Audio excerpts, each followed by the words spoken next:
mukomana anozingizo chabangu achizoya manje achizoda kubhawa macitizens apa zvanyatso kubuda pachena kuti mukumazingizo chabangu angori munhu anongouya sezvakangoita aiwa achibvisa mavhotsi akanga aiswa nevanhu muparliament achiita otherwise panapa ari kuuya achinatsokuziva kuti aiwa people are complaining nehis influence kana kuva involved kwaari kuita mubato rava ranelson chamisa citizen coalition for change bato rava nelson chamisa achikonzeresa mafunctions achikonzeresa kusplita nesubsequent resigning yemutungamiri main opposition vanelson chamisa panapa ane achikomenda marecent changes akaitiwa akabuditsiwa atikaona kuti aiwa meya jacob mafume anorelieve of his duties sanapinda masvikamira toka panapa nasingizo chabangu kutobva subscribe like turn on the bell like timbinda paendo pake anouya achiposta picture ramuri kuona iro muvidheo ramuri kuona obva yanyora achiti the recent charges that happened in our movement are a clear sign of transparency and democracy.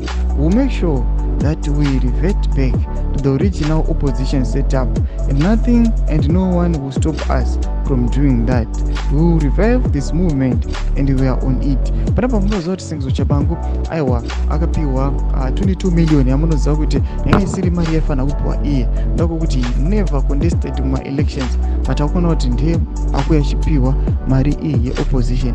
Panapa tinoona kuti after apiwa mari takuona machanges akaitika aiwa bato recitizen coalition for change ramunoziva rakaita ratikaona kuti aiwa vana mafome vanouya vachidismiss of their roles. Panapa anouya achikomera achiti aiwa toda kudzokera to the authentic citizen coalition for change achiti hapana kana chinombotimisa.